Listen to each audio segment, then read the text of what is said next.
ଚମକିବ ଆପଣଙ୍କ ଭାଗ୍ୟ ଚୁପଚାପ ବାନ୍ଧି ଦିଅନ୍ତୁ ଏହିଠାରେ କଳା ସୂତା 24 ଘଣ୍ଟାରେ ଦେଖିବେ ତାହାର ପ୍ରଭାବ। ବନ୍ଧୁଗଣ ନମସ୍କାର, ମୁଁ ଦେବେଶ ଦାସ ଆପଣଙ୍କୁ ସ୍ୱାଗତ କରୁଛି ମୋ ଚ୍ୟାନେଲ ମସ୍ତି ଟାଇମକୁ।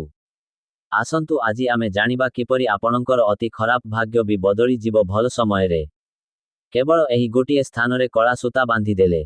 ଏହା କହିବା ପୂର୍ବରୁ ମୋର ଅନୁରୋଧ କି ଟିକେ ମୋ ଭିଡିଓକୁ ଲାଇକ୍ ଓ ଚ୍ୟାନେଲକୁ ସବସ୍କ୍ରାଇବ କରିଦିଅନ୍ତୁ ପ୍ଲିଜ। ବନ୍ଧୁଗଣ ଧ୍ୟାନ ଦିଅନ୍ତୁ। ଆଜି ମୁଁ ଆପଣଙ୍କୁ କିଛି ଏପରି ଉପାୟ ବିଷୟରେ କହିବି ଯାହାକୁ କରିବା ଦ୍ୱାରା ଆପଣଙ୍କ ଜୀବନର ସବୁ ନକାରାତ୍ମକତା ଦୂରେଇ ଯିବ ଏବଂ ସବୁ କ୍ଷେତ୍ରରେ ସଫଳତା ପ୍ରାପ୍ତ ହେବ। ସାଧାରଣତଃ ପରିବାରରେ ଅନେକ ସମସ୍ୟା ଥାଏ, ଯେପରିକି ପାରିବାରିକ କଳହ, ହିଂସା, ଅସଫଳତା ଇତ୍ୟାଦି ଅନେକ ସମସ୍ୟା ରହିଥାଏ।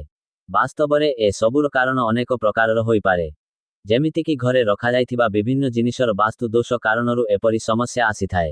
କିନ୍ତୁ ଏହାର ସବୁଠାରୁ ବଡ଼ କାରଣ ହେଉଛି ଈର୍ଷା। ଈର୍ଷା କାରଣରୁ ମଣିଷ ଅନ୍ୟ ଉପରେ ଖରାପ ନଜର ପକାଇଥାଏ। ତେଣୁ ଆଜିକାର ଏହି ଭିଡିଓରେ ମୁଁ ଆପଣଙ୍କୁ ଏକ ଏପରି ଉପାୟ ବିଷୟରେ କହିବାକୁ ଯାଉଛୁ ଯାହାକୁ କରିବା ଦ୍ୱାରା ଆପଣଙ୍କର ନଜର ଦୋଷ ଦୂର ହେବା ସହିତ କାର୍ଯ୍ୟରେ ସଫଳତା ମଧ୍ୟ ମିଳିଯିବ। ଏହାଦ୍ୱାରା ଅନ୍ୟ ସମସ୍ୟା ମଧ୍ୟ ଦୂର ହୋଇଯିବ। ଏହି ଉପାୟ ପାଇଁ ରେଶମ କଳା ସୂତା ଆବଶ୍ୟକ। ଏହାକୁ ଅନେକ ପୁରୁଣା ସମୟରୁ ହିଁ ନଜର ଦୋଷ ଦୂର କରିବା ପାଇଁ ବ୍ୟବହାର କରାଯାଇ ଆସୁଛି। ଏହା ବ୍ୟତୀତ କଳା ସୂତା ଅନ୍ୟାନ୍ୟ ସମସ୍ୟାରୁ ମୁକ୍ତି ପାଇଁ କରାଯାଇ ଆସୁଛି। ମନୁଷ୍ୟର ଶରୀର ପଞ୍ଚତତ୍ତ୍ୱରେ ତିଆରି ହୋଇଥାଏ। ତେଣୁ କଳା ସୂତା ବାନ୍ଧିବା ଦ୍ୱାରା ପଞ୍ଚତତ୍ତ୍ୱରୁ ମିଳୁଥିବା ସକାରାତ୍ମକ ଶକ୍ତି ମନୁଷ୍ୟର କ୍ଷତି ପହଞ୍ଚାଇ ପାରେ ନାହିଁ। ଏହି କଳା ସୂତା ନକାରାତ୍ମକ ଶକ୍ତିକୁ ଅବଶୋଷିତ କରିଥାଏ, ଯାହାଦ୍ୱାରା କୌଣସି ନକାରାତ୍ମକତା ମନୁଷ୍ୟ ପାଖକୁ ପହଞ୍ଚି ପାରେ ନାହିଁ। ସେଥିପାଇଁ ଘରର ବଡ଼ମାନେ ଘରେ ଏକ ଛୋଟ ପିଲା ଜନ୍ମ ହେଲେ ଗୋଡ଼ରେ କିମ୍ବା ହାତରେ କଳା ସୂତା ବାନ୍ଧି ଦିଅନ୍ତି। ଏହା ଦ୍ୱାରା ଆଉ ନଜର ଦୋଷ ପଡ଼େ ନାହିଁ। ବିବାହ ସମୟରେ ମଧ୍ୟ ବରବଧୂଙ୍କୁ କଳା ଟୀକା ଲଗାଯାଇଥାଏ। ଏହି କଳା ରଙ୍ଗ ସର୍ବଦା ଖରାପ ଶକ୍ତି ଠାରୁ ରକ୍ଷା କରିଥାଏ। ଶନିବାର ଦିନ ଏକ କଳା ସୂତା ନେଇ ଶନିଦେବଙ୍କ ମନ୍ଦିରକୁ ଯାଆନ୍ତୁ। ଏହାପରେ ସୋରିଷ ତେଲରେ ସାମାନ୍ୟ ବୁଡ଼ାଇ ଦିଅନ୍ତୁ। କିମ୍ବା ହନୁମାନଙ୍କ ମନ୍ଦିରକୁ ଯାଇ ହନୁମାନ ସିନ୍ଦୁର ଲଗାଇ 7ଟି ଗଣ୍ଠି ପକାନ୍ତୁ।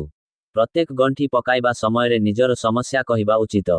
ଏହାପରେ ସେହି ସୂତାକୁ ଶନିଦେବଙ୍କ ଚରଣରେ ରଖି ଦୀପ ଜଳାନ୍ତୁ ଏବଂ 21 ଥର ଓଁ ସଂ ଶନିଶ୍ଚରାୟ ନମଃ ଜପ କରନ୍ତୁ କିମ୍ବା ହନୁମାନ ମନ୍ଦିରକୁ ଗଲେ ଥରେ ହନୁମାନ ଚାଳିଶା ପାଠ କରନ୍ତୁ।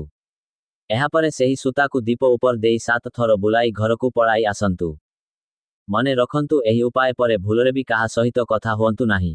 ଘରକୁ ଆସି ସେହି ସୂତାକୁ ଘରର ପୂଜାଘରେ ରଖି ଦିଅନ୍ତୁ ଏବଂ ତାପରେ ତାହାକୁ ଯେଉଁ ବ୍ୟକ୍ତିଙ୍କ ପାଇଁ ମନ୍ତ୍ରିତ କରିଛନ୍ତି ସେହି ବ୍ୟକ୍ତିର ବାହୁରେ ବାନ୍ଧି ଦିଅନ୍ତୁ।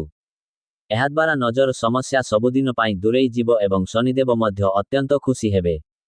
ଯଦି ଆପଣ ଅଧିକ ଲମ୍ବା ସୂତା ନେଇଛନ୍ତି ତେବେ ଆପଣ ତାହାକୁ ଆପଣଙ୍କ ଘରର ସବୁ ସଦସ୍ୟଙ୍କ ହାତରେ ବାନ୍ଧି ପାରିବେ। ଏବଂ ଧ୍ୟାନ ଦେବେ ଯେପରି ସେଥିରେ କୌଣସି ପ୍ରକାରେ ବ୍ଲେଡ୍ କିମ୍ବା କଇଞ୍ଚି ନ ଲାଗେ। ଯଦି ଆପଣ କଳା ସୂତା ନିଜ ଶରୀରର କୌଣସି ଅଙ୍ଗରେ ବାନ୍ଧିବାକୁ ଚାହୁଁନାହାନ୍ତି ଏବଂ ଏହା ମଧ୍ୟ ଚାହୁଁଛନ୍ତି ଯେ ଆପଣଙ୍କ ପରିବାର ଉପରେ କୌଣସି ଖରାପ ପ୍ରଭାବ ନ ପଡ଼ୁ ତେବେ କଳା ସୂତାକୁ ଘରର ମୁଖ୍ୟଦ୍ୱାରରେ ମଧ୍ୟ ବାନ୍ଧି ପାରିବେ। ଏହି ଉପାୟଟିକୁ ଥରେ କରିକି ଦେଖନ୍ତୁ, ଆପଣଙ୍କର ସବୁ ସମସ୍ୟା ଦୂର ହୋଇଯିବ। ଧନ୍ୟବାଦ।